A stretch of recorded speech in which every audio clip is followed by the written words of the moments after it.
Welcome to another video by Psychology for Life. This video is the first in a series about customer relations management for government agencies. Customer relations management, or CRM, for government agencies is a little bit different compared to CRM for business organizations. Businesses usually pay a high premium for excellent customer relations management because their profitability and sustainability depend upon it. In contrast, government agencies have a monopoly on the services they offer, and the consequences for poor customer relations in government agencies is not as evident. Before we dive into it, let us first define some important terms. First, what is customer relations? It is simply an organization's relationship with its customers. Customers can be internal or external, but we will delve more deeply into that in another video on customer understanding. The next important term that we need to define is customer relationship management. It refers to the system wide principles, practices, and guidelines that an organization follows when interacting with customers. The expectation is that everyone in the organization is supposed to put into practice this set of principles, practices, and guidelines whenever they interact with customers. The next term is customer experience, or CX, and it refers to all the ways a customer interacts with your company and how they perceive those interactions. Based on this illustration, you can see that nowadays there are many platforms by which a customer may interact with any organization. Some platforms are through smartphones, email, a customer service center, a physical outlet, office, or store, through a sales representative, or through a field service technician. The next important term is customer service. This is the assistance provided by a company to customers in relation to their products or services. After buying a product or availing of a service, there are times when the customer encounters a problem or has a query. At this point, they seek out customer service in order to address their problem or answer their query. Keep in mind the difference between customer service and customer experience because they are often confused with each other. Customer service is one piece of the puzzle, focused on human interaction and on directly supporting customers, while customer experience is the sum of the entire journey of the customer with your business or organization. It can be represented by a map. Every customer interaction with your organization is called a touch point, and these touch points represent the different points on the customer journey map. Here we have an example of a customer journey map. It starts out with a point where the customer first becomes aware of your business's product or service. The next step in the customer journey is consideration. This involves the customer researching about your product or service and comparing it with products and services from other organizations. The next point in the customer journey is the decision. This is when the customer decides to avail of your service or buy your product.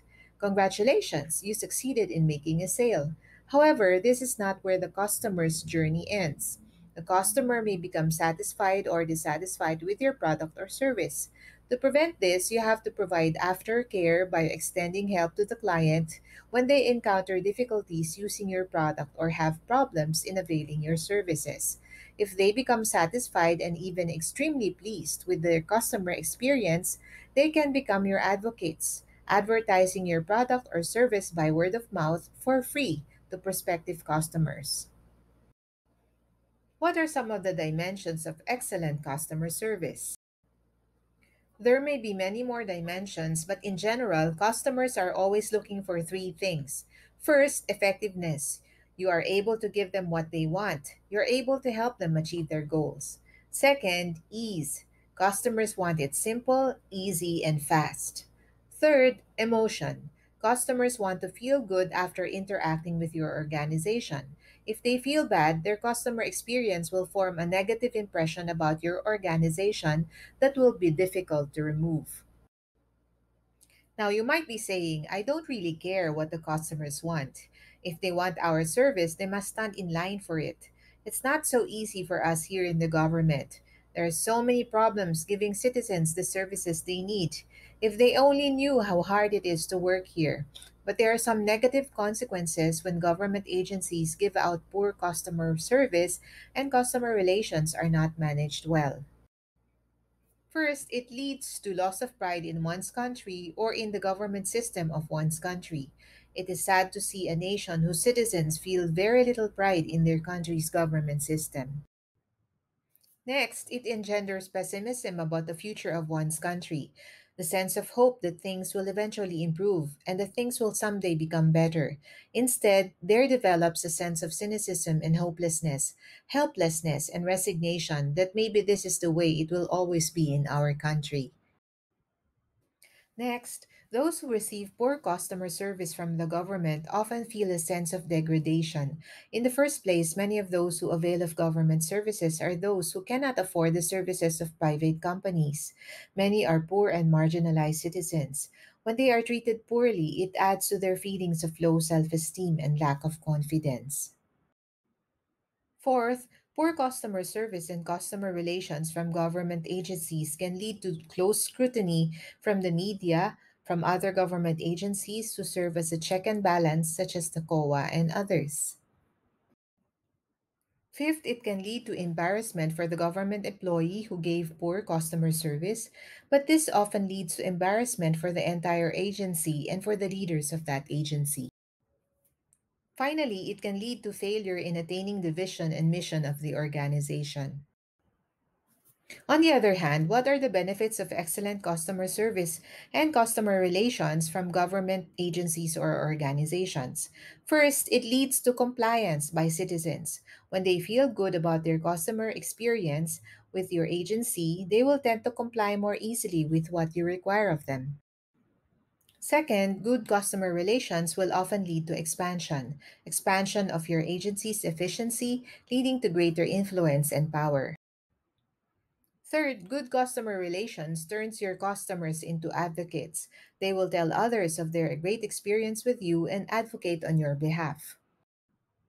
Next, good customer relations leads to employee engagement.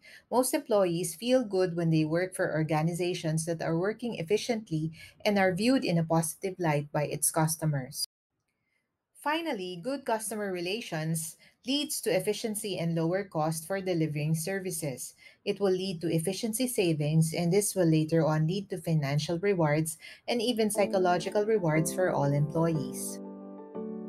I hope you will learn the important distinctions among terms related to customer relations and its management.